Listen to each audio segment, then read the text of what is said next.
My own sister did all this to steal my husband? Tonight, we end her lies. Say it again, Abena. Tell me everything. Why am I seeing a BBL clinic here? I thought Abena said her body was natural. Hello, my beautiful people. Welcome back to African Folktales. This is the final part of Ava and Abena's story. But before we begin, please don't forget to like, subscribe, and most importantly, drop a comment and tell me where you're watching from. I really want to know which parts of the world followed this story from start to finish. Now sit back, relax, and enjoy the story. After that night, Ava and Abena moved back into the same small house they once shared. But this time, nothing felt the same.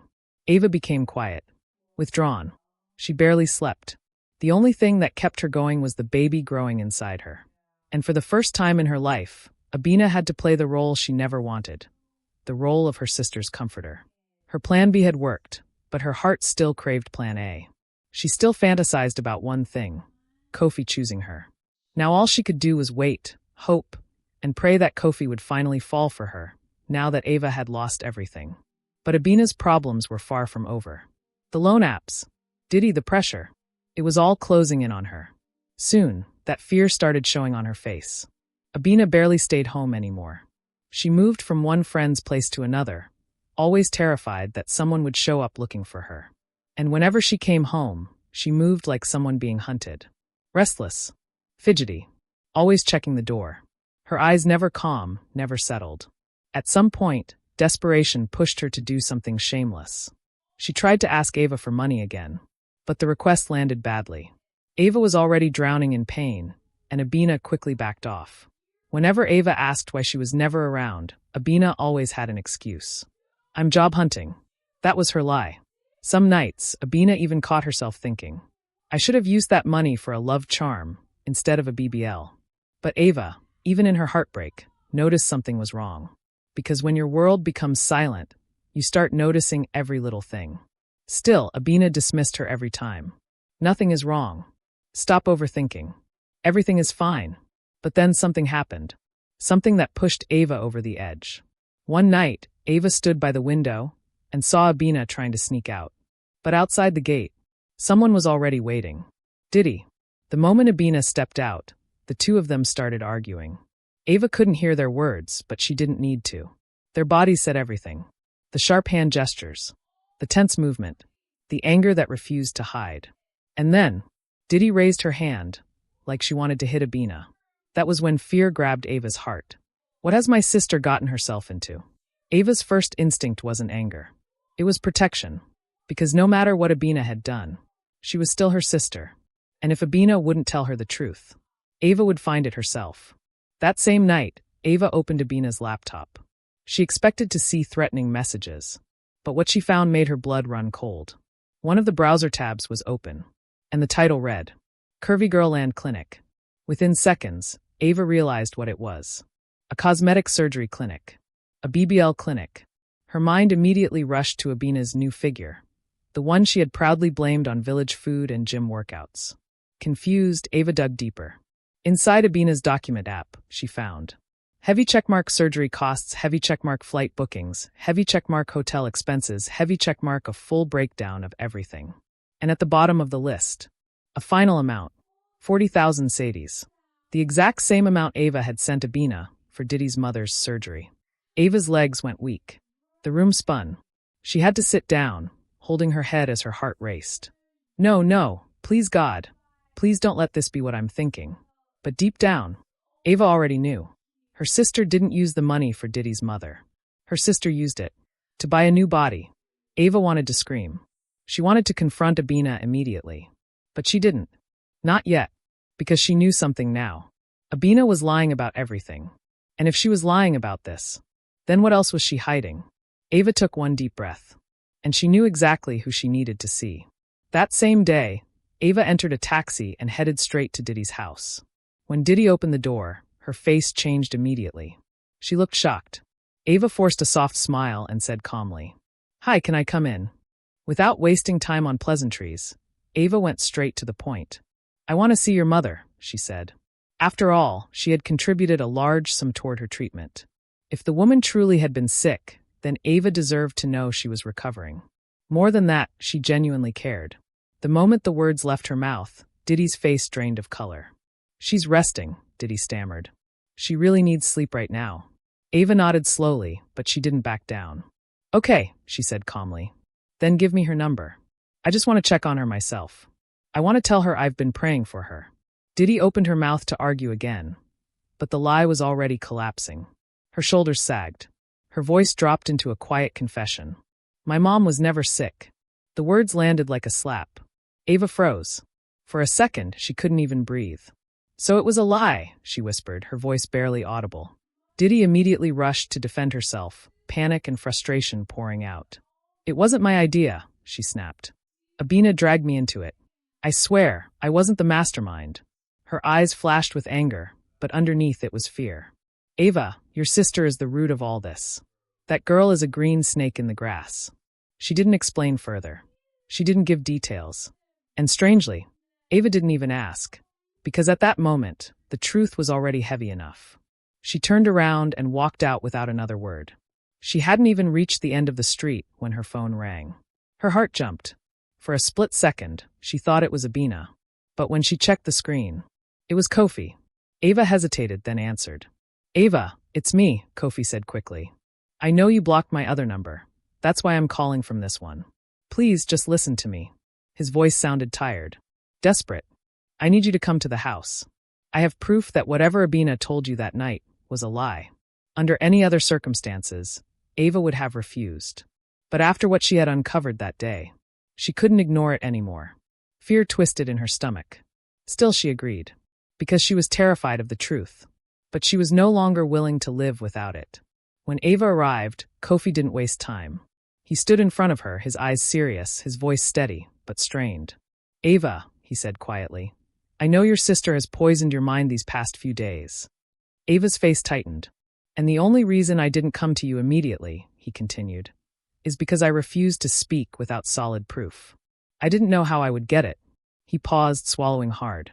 But today someone came to me. Ava frowned, confusion flickering across her face. Who? Before she could ask anything else, the door opened. And a man stepped inside. Seth. Ava blinked, even more confused now. Seth? He stood awkwardly at first, clearly uncomfortable, like he didn't belong in that room. But once he started speaking, the words came out steadily, like he had been holding them in for too long. From the first day I picked Abena up at the airport, Seth said. Something about her behavior didn't sit right with me. He glanced down, then back up. The way she looked at Kofi, the way she spoke about him, it wasn't normal. At first, Seth had tried to ignore it. I told myself I was overthinking. I'm just the driver. It wasn't my place. But the signs kept piling up. He saw how Abena's eyes always followed Kofi, even when she pretended not to care. He noticed how her smile would brighten whenever Seth drove her to Kofi's office to deliver forgotten documents. Her interest never wavered, never softened, never stopped. Then came the retreat. Seth explained that once Ava left the house, and it was only Kofi and Abena, something in him refused to settle. He couldn't explain it logically, but he felt it deep in his gut. Something would happen. So that evening, instead of going home, he stayed. From outside the house, through a small opening near the living room window, he watched. And what he saw confirmed everything he feared. Abena climbed onto him, Seth said, his voice tight. Kofi pushed her away. That was when Seth started recording. I didn't enter, he added quickly. I had no right. But I knew. I needed proof. His hands trembled as he pulled out his phone and handed it to Ava. I would have come forward sooner, he admitted.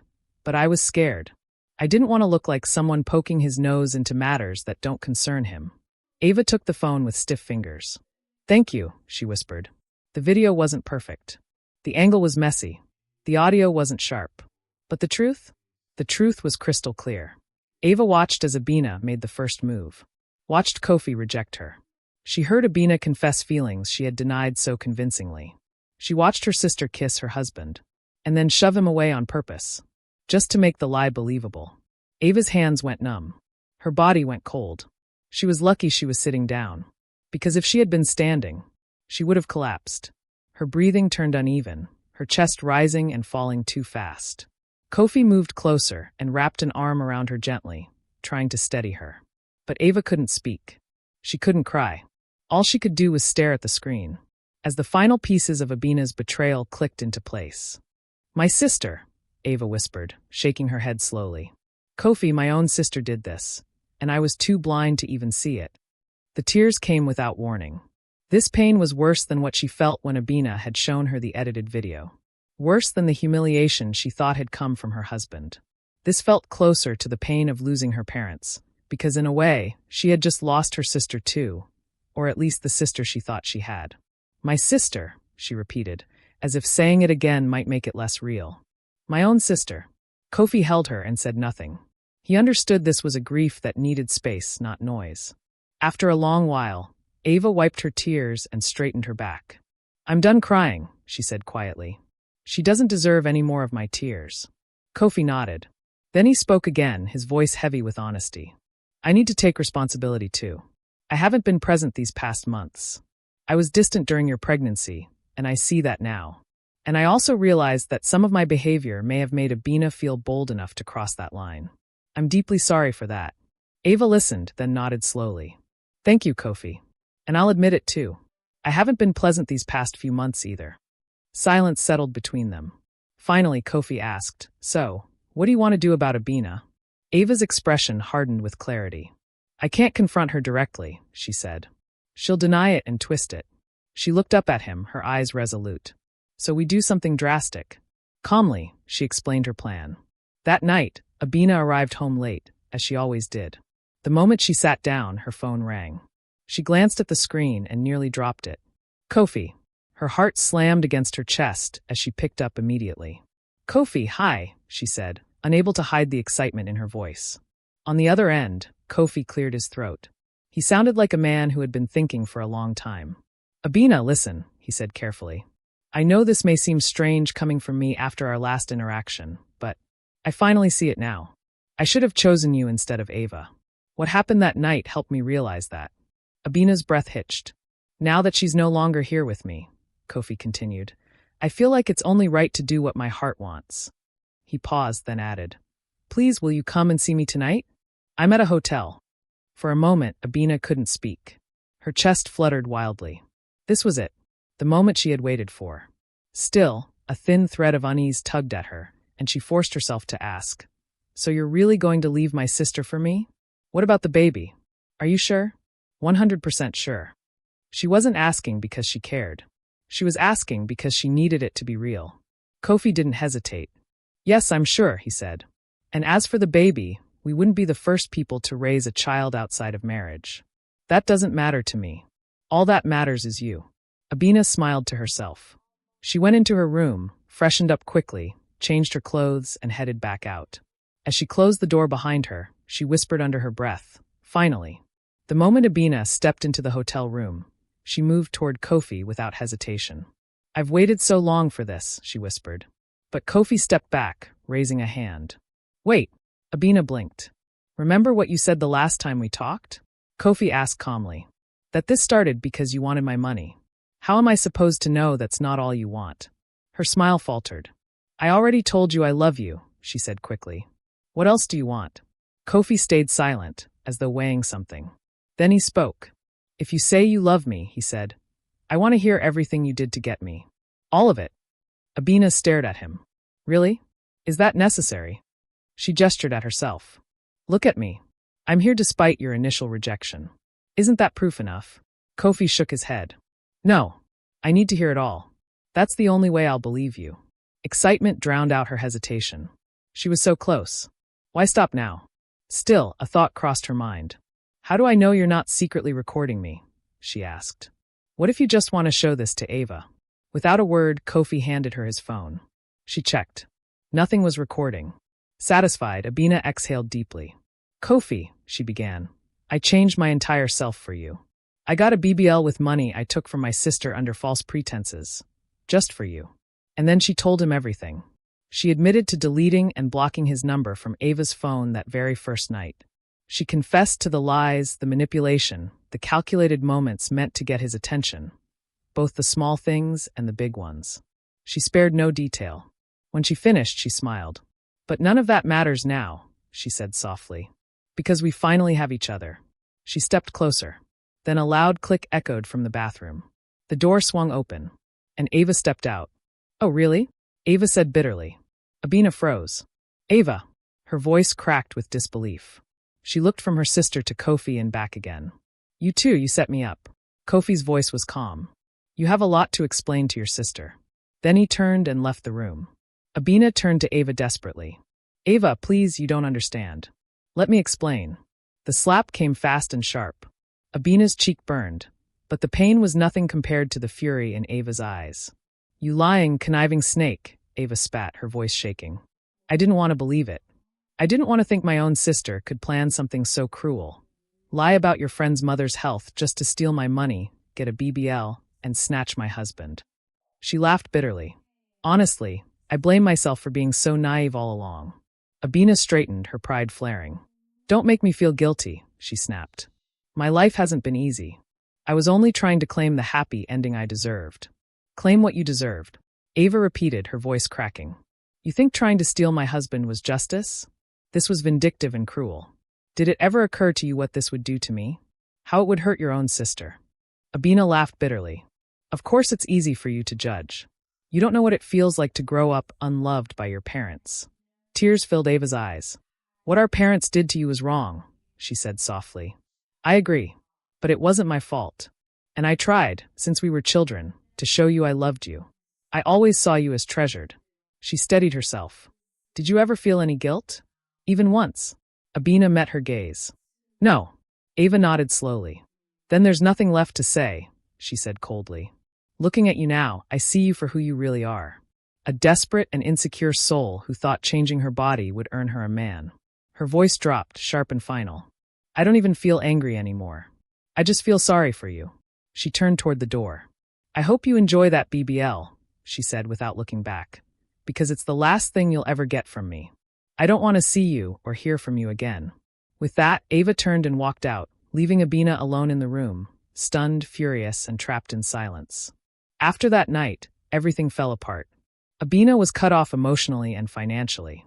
Without her sister covering her rent, she had to move into a much smaller, less glamorous home and scramble to survive. She went back to working at a mobile money stand under the scorching sun. But that was the least of her problems. The loan apps finally caught up to her with full force.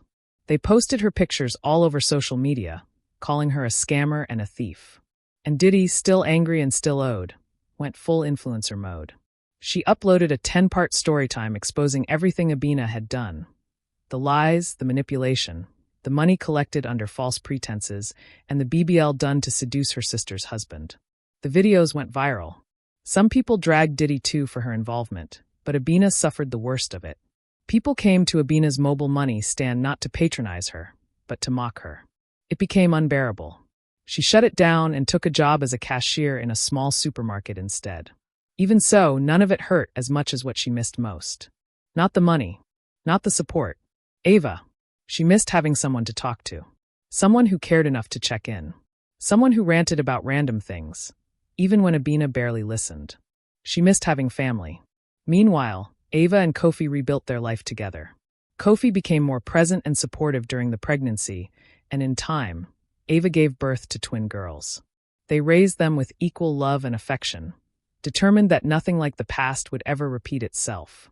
One quiet afternoon in the supermarket, Abena sat behind the counter with her head lowered. It wasn't the door opening that made her look up. It was the voice. "Okay, girls," the woman said gently. "You can choose any sweets you want." Soft laughter followed, bright, childish laughter that carried through the shop. Abena's fingers stilled. Slowly, she lifted her head. She hadn't seen that face in almost 3 years.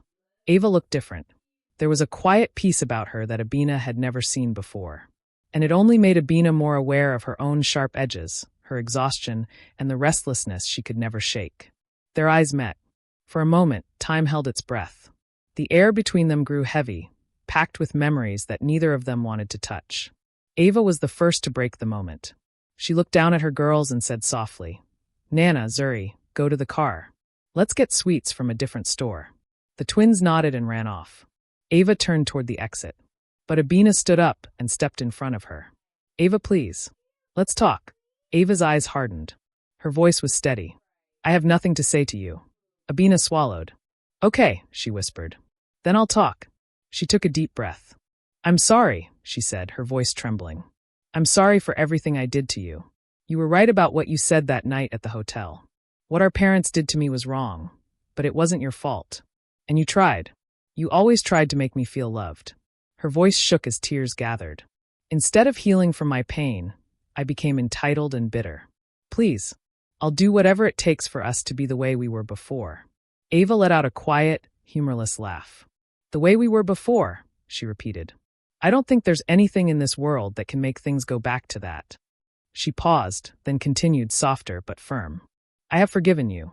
I truly have. I couldn't let what you did keep poisoning my life. But no matter how hard I try, I can't forget it." Abena stood silent. Ava added, "That night at the hotel, out of anger, I said I never want to see you again. I take that back because nobody knows tomorrow." She held Abena's gaze. "But as for now, I don't want any sort of relationship with you." Then she walked away, leaving Abena standing in the middle of the supermarket. Only when Ava disappeared from sight did the tears finally come. In that moment, the full weight of everything Abena had done settled on her. She saw it clearly now. Ava had reached a place of peace that Abena couldn't touch, couldn't disturb, and didn't even know how to reach herself. And the truth hit her with unforgiving force. In trying to take her sister's husband, she had lost everything that truly mattered. And her new body had become a permanent reminder of the price she paid. Thank you so much for watching. Thank you for your patience. Please don't forget to subscribe, and let me know in the comments what you learned from this story. And tell me, if you were in Ava's shoes, would you have forgiven Abena in the end and let her back into your life again? Until next time, we remain African Folktales, bringing you the most intriguing stories with lessons you never forget.